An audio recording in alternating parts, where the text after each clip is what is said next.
Bom dia, boa tarde, boa noite, meus irmãos. Aqui é seu irmão Alisson Tonassi, mais uma vez para a gente falar de espiritismo, umbanda e espiritualidade. Hoje eu queria trazer um assunto aqui que está muito voltado ao meu próprio guia espiritual, o Exu Caveira. E eu estava refletindo, sobre as questões do Exu, que na verdade o Exu ele é um arquétipo voltado a várias questões que ocorreram na humanidade, principalmente essa figura lendária chamada Exu Caveira. A gente tem várias mitologias, histórias que falam em consonância com isso. Mas da onde, então, tirou esse arquétipo do Exu Caveira em si?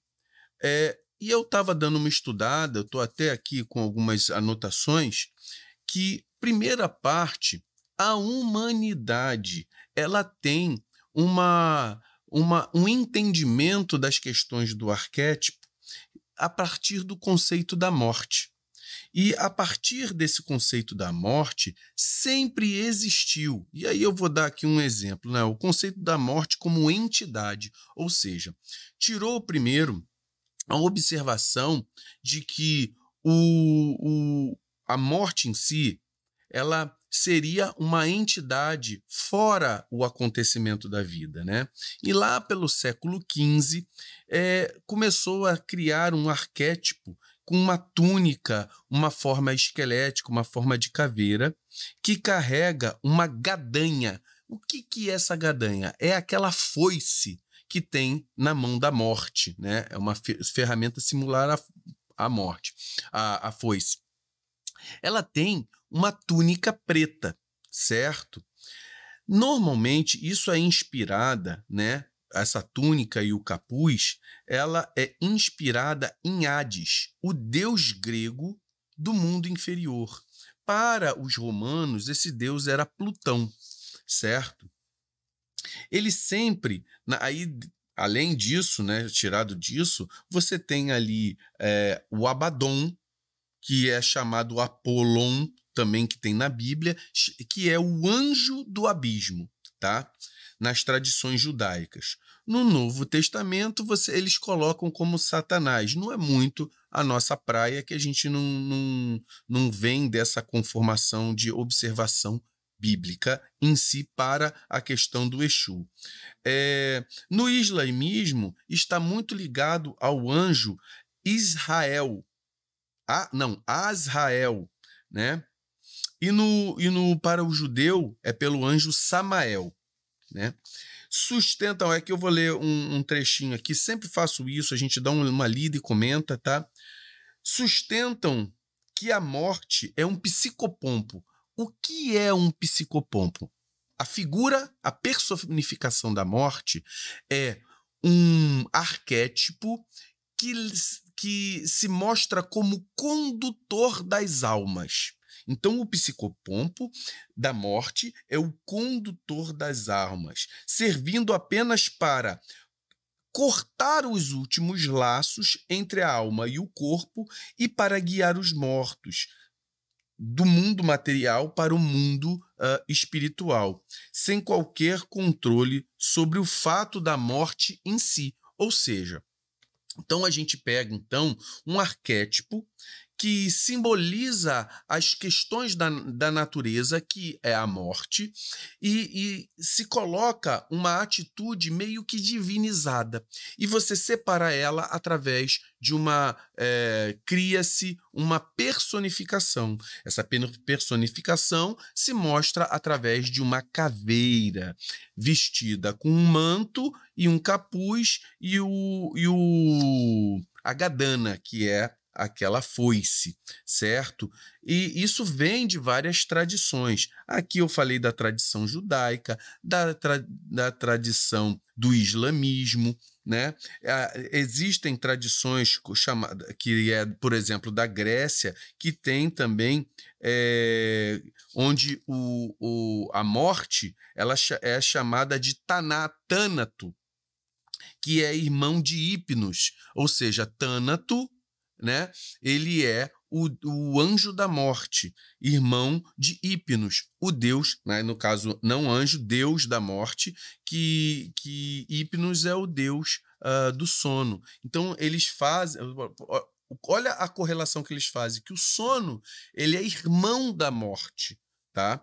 Que isso aqui é na tradição helênica, grega, né? Aí ele tem aqui também a tradição celta, no folclore betão, chamado de Ankou, né? Na tradição polaca, é uma mulher, né? Uma mulher chamada Smere, que aí, no caso, ela não veste preto, ela veste branco, né? Uma velha esquelética. Na tradição nórdica, também uma idosa com capuz preto. E aí a gente vai tendo, na tradição hindu também nós temos, até na mitologia, na mitologia japonesa, né? No folclore oriental, que é aqui, ó, na mitologia chinesa e do taoísmo.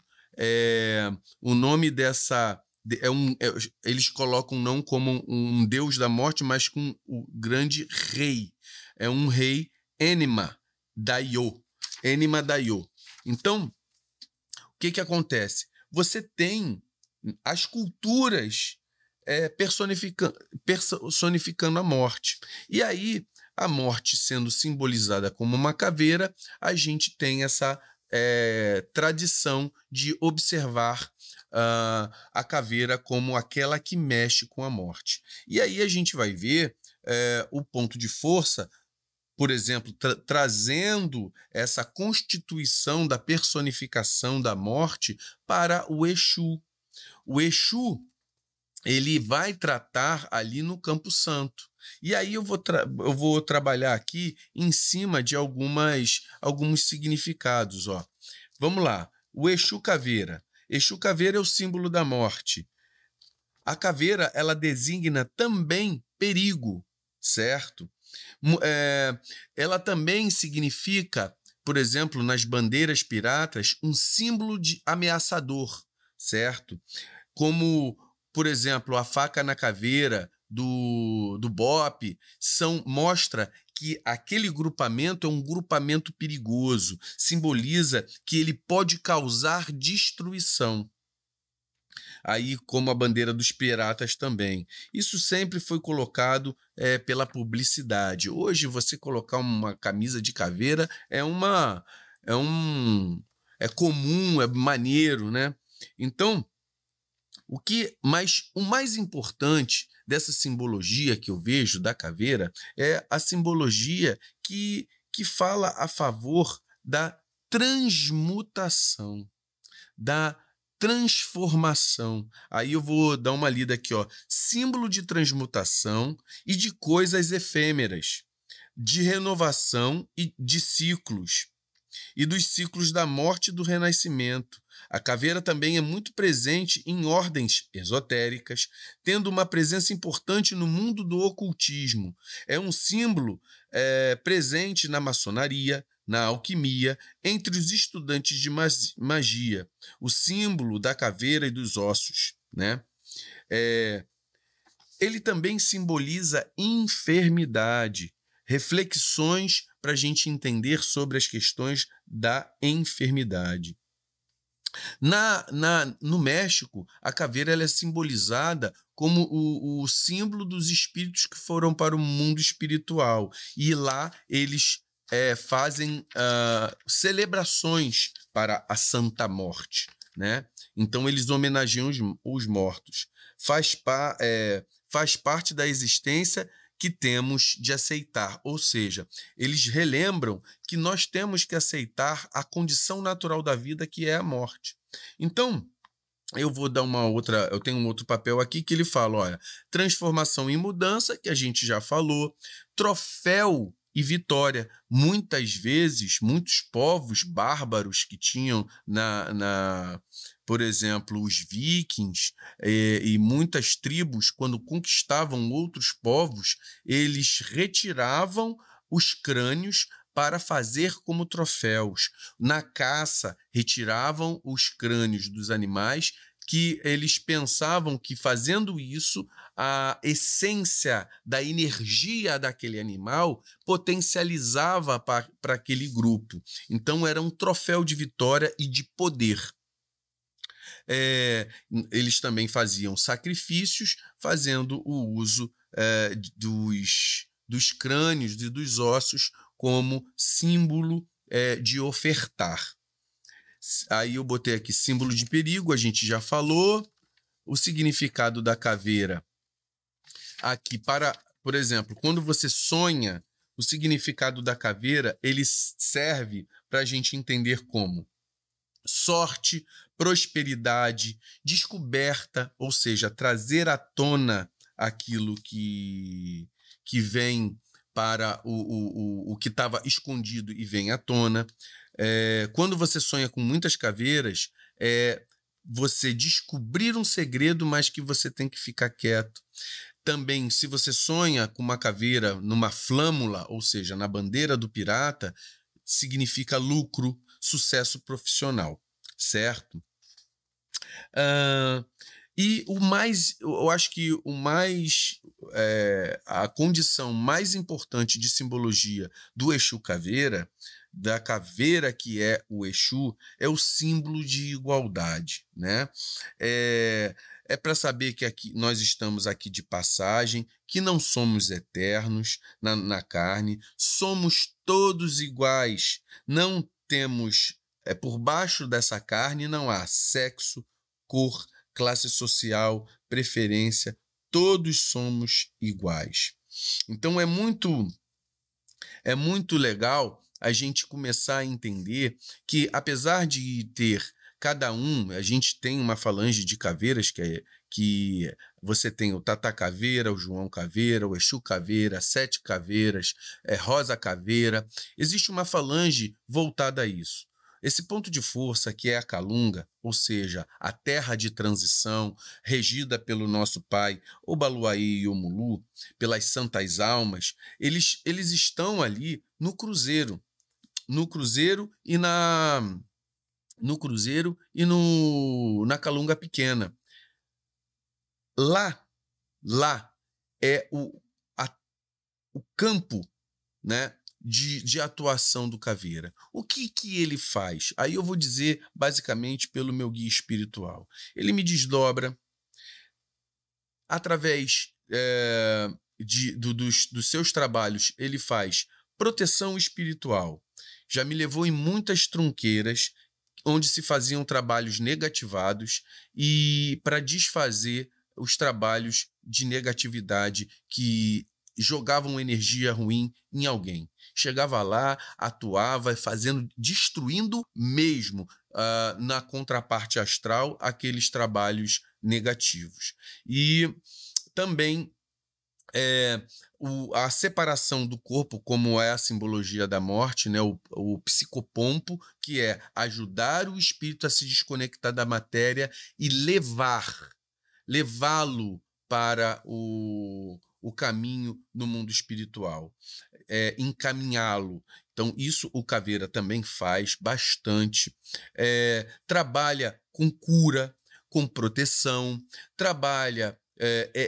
Um Exu extremamente fiel. Não é muito de ficar fazendo muita graça, não. Mas é extremamente fiel. Algumas vezes, antigamente, o Caveira que trabalha comigo, ele era muito mais sério. Hoje, ele se arrisca a fazer uma brincadeira ou outra quando o trabalho não está muito pesado. Ele é altamente... eu vejo, pelo menos no Caveira que trabalha comigo, um amor muito grande pelo ser humano. Ao mesmo tempo, ele sente, em algumas vezes, um certo grau de tristeza pela percepção das suas atitudes pretéritas, mas que ele está correndo atrás para querer evoluir, né? Sempre o Exu é um arquétipo que veio de atitudes discordantes, de caminhos tortuosos na vida material. E na vida espiritual ele olhou para dentro de si, se desnudou, ou seja, através da perda da carne, ele se desnudou para mostrar a simbologia que todos somos iguais. E ele ali, sempre dentro da verdade, sempre, ou seja, não há uma capa que esconda a essência dele. A essência dele é clara, é límpida, porque é branca, quando eu digo branca, no sentido da cor, tá? A simbologia da paz, não há máculas, não há mancha na sua simbologia ali dos ossos serem brancos. E isso aqui não tem nada a ver com racialidade, tá, galera? E dentro disso ele trabalha dentro da verdade, dentro da lei, dentro do funcionamento das coisas que são para o benefício de alguém. Ele se comove muitas vezes, eu particularmente vejo ele se condoer com os problemas, com a dor alheia, porque ele é um ser que veio de muita dor, né? Então ele entende o que é isso. Então é muito legal poder falar sobre um guia espiritual tão legal, que é meu guia, que eu dou tanto respeito, eu lido com ele como se fosse um irmão que tivesse literalmente na carne aqui do meu lado e converso com ele como nós estamos conversando aqui. Não fico. Ele me dá abertura para ser eu mesmo. Às vezes eu falo, às vezes brigo com ele, a gente discute, e porque nós somos irmanados, como iguais. Ele não se coloca acima de ninguém, mas apesar de nós sabermos que ele está num patamar de conhecimento, de espiritualidade muito acima, ele abafa a sua luz para viver nas trevas, e nas trevas fazer toda a sua analogia, o seu trabalho, anulando a sua própria luz, mostrando a humildade que ele tem. Então é um prazer falar do Exu Caveira, principalmente, e saudar toda a falange de todos os caveiras. A gente tem aqui algumas histórias, falam que ele veio do Egito, aqui, ó, quer ver? Foi nomeado por Oxalá para cuidar do desencarne na vida humana na Terra. Aí depois ele foi para o Egito, mais ou menos 600, o primeiro caveira, né, que eles falam, e ele foi traído pelo seu próprio irmão, e aí ele foi para o mundo, desencarnou, queimado, com relação com muito rancor do seu irmão que casou com a mulher que ele amava, tal. Então, mas são histórias que a gente não sabe que é verdade. O que eu vou me basear muito aqui é em cima da onde o guia que trabalha comigo me auxilia, e eu vejo da onde ele vem, né? Então, ele é um guia de muita luz, de muito amor, e espero que a gente tenha falado um pouco aqui. É claro que a gente não vai abranger todos os conhecimentos que se fala sobre o Exu Caveira, mas já aclara um pouco sobre esse Exu e essa falange de muita luz. Que a gente possa sempre estar pensando nos nossos Exus, cada um com a sua afinidade com o seu, e a gente possa sempre estar falando sobre a nossa religião. Deixa um like, deixa um joinha, compartilha, dá um alôzinho lá nos comentários, e fiquemos até a próxima. Muito axé, meus irmãos.